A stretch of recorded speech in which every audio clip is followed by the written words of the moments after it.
SST का 15 chapter है natural disasters. Natural disasters क्या होता है? जैसे अर्थक्वेक आ गया, सुनामी आ गया, वॉल्केनिक इरप्शन हो गया, ये सब जो प्रकृति के कहर हैं उसको हम नेचुरल डिज़ास्टर्स बोलते हैं। 12 जनवरी 2010 को एक अर्थक्वेक आया था हेती में। हेती नॉर्थ अमेरिका में है, जहाँ पे इतने सारे लोग मारे गए, ज़ख्मी हुए, कई लोगों के घर छिन गए थे, घर खराब टूट गए थे और कई लोगों के घर बिल्कुल ख़त्म हो गए थे और 200,000 डैमेज हो गए थे। तो इतना ख़तरनाक हो सकता है अर्थक्वेक। ये देखो, अर्थक्वेक आता है तब क्या होता है, ये जब सूखा पड़ता है, ड्रॉट आता है तब क्या होता है। प्रकृति हमें हमारी जो अर्थ है, ये हमारा जीवन बनाए रखती है, लेकिन यही सबसे बड़ा एक डिस्ट्रक्शन भी कर सकती है, सबसे बड़ा नुकसान भी यही कर सकते हैं।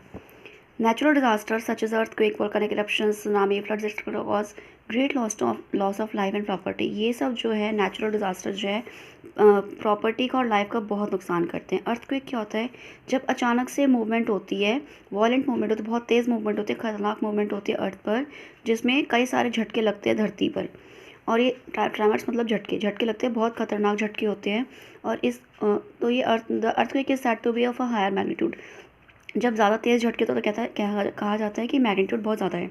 हाई मैग्नीट्यूड से पेड़ तक टूट जाते हैं, घर टूट जाते हैं, ब्रिज टूट जाते हैं, सड़कें टूट जाती हैं, यहाँ तक कि ज़मीन पर दरारें पड़ जाती हैं। रिफ्ट माने दरार।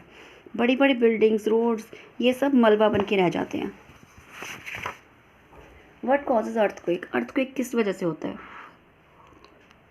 The explanation for earthquake is very interesting. Earthquake की जो एक्सप्लेनेशन है बहुत इंटरेस्टिंग है। ये देखो, ये पिक्चर बनी हुई है इसकी। जो surface of earth has a number of interlocking plates. Earth के सरफेस पर बहुत सारी प्लेट्स हैं जो आपस में इंटरलॉक है, जिसकी वजह से ओशियंस और कॉन्टिनेंट्स इस पर ठहर पाते हैं। इन प्लेट्स को टेक्टोनिक प्लेट्स कहा जाता है और ये बहुत बड़ी होती है। इन प्लेट्स के नीचे मॉल्टन मैटर होता है, पिघला हुआ मैटर होता है। टेक्टोनिक प्लेट्स इसके ऊपर धीरे धीरे चलती रहती हैं कॉन्टिनेंट्स को अपने साथ लेकर।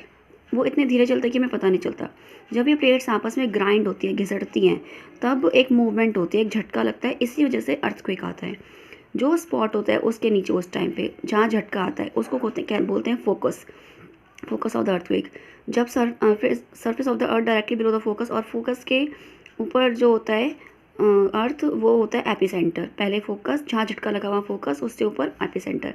This is the area where the quake is strongest. ये वो एरिया होता है जहाँ पर अर्थक्वेक सबसे ज़्यादा स्ट्रॉन्ग होता है।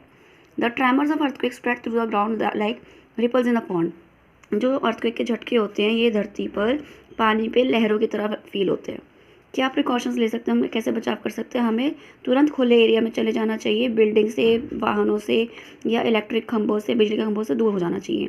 अगर हम कहीं अंदर फंस जाते हैं, बट घर से बाहर नहीं निकल पाते, तो हमें खिड़की दरवाज़ों से दूर हो जाना चाहिए। कहीं वो टूट के गिर सकते हैं हमारे ऊपर। और हमें इलेक्ट्रिकल गैजेट्स को यूज़ नहीं करना चाहिए। धीरे धीरे हमें किसी बड़ी टेबल के नीचे या बेड के नीचे अपने आप को छुपा देना चाहिए, ताकि मलबा हमारे ऊपर ना गिरे। वॉल्केनोस क्या होते हैं? ज्वालामुखी। Interior of the earth contains molten rock. Earth के अंदर मॉल्टन रॉक होता है, पिघले हुए पत्थर होते हैं, जिसको मैग्मा बोलते हैं। In some places magma finds a vent. तो कई जगह पर मैग्मा को जगह मिल जाती है अर्थ के क्रस्ट के से बाहर आने के लिए। वहीं पर ज्वालामुखी फट जाता है, वॉल्केनिक इरप्शन हो जाता है। The molten magma that is ejected by the volcano is called lava. जो पिघला हुआ सामान बाहर निकलता है, मैग्मा जो होता है, उसको बोलते हैं लावा। ये जो ये लावा निकलता है। Flowing lava is very hot and destroys everything in its path. जो बहता हुआ लावा होता है, बहुत खतरनाक होता है, बहुत गर्म होता है। जो भी इसके सामने आता है वो उसको बर्बाद कर देता है, ख़त्म कर देता है, जल जाता है बिल्कुल। जब ठंडा हो जाता है लावा, ये एक कोन की शेप ले लेता है और फिर वॉल्केनिक की साइड पे कोन की तरफ जम जाता है। और the hill has an opening at the top called the crater. और हिल के ऊपर एक खुला हुआ थोड़ा स्पेस होता है, उसको बोलते हैं क्रेटर, जहाँ से वॉल्केनो फटता है। प्रिकॉशंस क्या प्रिकॉशंस ले सकते हैं? ज़्यादातर केसेस में साइंटिस्ट जो है वो बता देते हैं कि वॉल्केनिक इरप्शन होने वाला है। तो अगर ऐसी कोई प्रोडक्शन आती है तो हमें किसी सेफ जगह पर चले जाना चाहिए, वो जगह छोड़ देनी चाहिए जहाँ इरप्शन होना है। और जो भी अथॉरिटीज़ बोलती है हमें वो फॉलो करना चाहिए। फिशरमैन, जो मछुआरे होते हैं, उनको पानी से, नदी से, समुद्र से दूर हो जाना चाहिए। फ्लड, जब बहुत ज़्यादा बारिश होती है उस बात को फ्लड कहते हैं। जब बहुत ज़्यादा बारिश होती है, कई बार नदियाँ बहने लग जाती हैं और सब जगह पानी पानी हो जाता है, रिवर का लेवल बढ़ जाता है, डैम टूट जाते हैं या ग्लेशियर्स पिघल जाते हैं, उस वजह से भी फ्लड हो जाते हैं। तो during a flood houses are damage when flood water enters a home. The water logging destroys crops. तो जब फ्लड आता है तो घर के अंदर तक पानी आ जाता है और पानी रुकने से फसलें ख़राब हो जाती हैं। और फ्लड के बाद पानी, पीने के पानी की बड़ी शॉर्टेज होती है क्योंकि हर जगह गंदा पानी भर जाता है। पानी की, फूड की, मेडिकल एड की, इन सब चीज़ की बहुत तंगी हो जाती है। इन केसेस में वाटर, पानी से पैदा होने वाली बीमारी हो जाती है जैसे जॉन्डिस, गैस्ट्रोएंटराइटिस, ये सब फैल जाती हैं। और क्योंकि हम गंदा पानी पीने की मजबूरी हो जाती है उस टाइम। प्रिकॉशंस क्या होते हैं? हमें ऐसी जगह पर चले जाने जहाँ पे, अगर ऐसी जगह पे हम रहते हैं कि जहाँ पर फ्लड्स आते रहते हैं तो फ्लड अलर्ट सिस्टम को सुनना चाहिए। In case of flood disconnect all electric gadgets in the house. अगर फ्लड आ जाता है तो बिजली के सारे कनेक्शंस को हटा दो, मेन स्विच बंद कर देना चाहिए ताकि शॉर्ट सर्किट ना हो। किसी ऊंची जगह पर चले जाना चाहिए और एक इमरजेंसी किट रखनी चाहिए हमेशा, जिसमें एक बैटरी हो, जिसमें रेडियो हो, टॉर्च हो, फर्स्ट एड किट हो, इमरजेंसी फूड, वाटर और कुछ पैसे।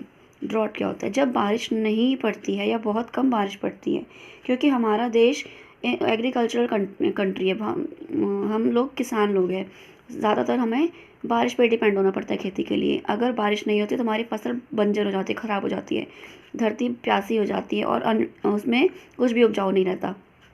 तो इसकी वजह से खाने की कमी हो जाती है और पैसे की कमी हो जाती है। अगर किसान की फसल नहीं बिकेगी तो उसको पैसे कहाँ से मिलेंगे, तो उसकी भी कमी हो जाती है। क्या प्रिकॉशन ले सकते हैं? ड्रॉट से बचने के लिए हमें पानी बचाना चाहिए, ज़्यादा से ज़्यादा पेड़ लगाने चाहिए, रिजर्वॉयर्स बनाने चाहिए जहाँ जिससे पानी हम रेन वाटर को हार्वेस्ट करें, स्टोर करें और जब ड्रॉट्स को बंद कर सकें, ड्रॉट ना हो, पानी बचाना चाहिए उसके लिए। और disaster caused by failure of monsoon is called. अगर बारिश ना हो तो क्या होता है? Drought.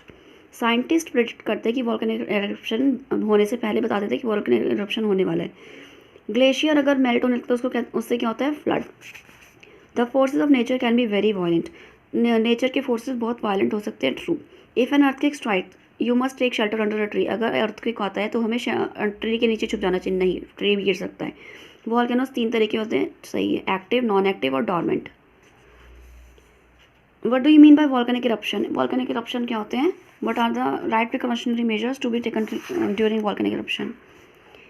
Magma lies in the interior of the earth. Magma जो है अर्थ के इंटीरियर में होता है. When it finds a vent through the crust, it comes out on surface. जब इसको वेंट मिलता है, दरार मिलती है, ये क्रस्ट से बाहर आ जाता है और इसी को volcanic eruption कहते हैं. Evacuate to safe place. सब सेफ प्लेस पे चले जाना चाहिए और अथॉरिटीज़ के इंस्ट्रक्शंस फॉलो करना चाहिए और सी से दूर रहना चाहिए. Define drought and write precautions to get rid of it. Drought क्या होता है और इससे बचने का क्या तरीका है? When there is no rain और very little rainfall it causes droughts. अगर बारिश ना हो या बहुत कम बारिश हो, इसको ड्रॉट की सिचुएशन कहते हैं. प्रिकॉशंस: पानी बचाओ, save water, build reservoirs to save water, पानी बचाने के लिए रिजर्वॉयर्स बनाएं, प्लांट मोर ट्रीज.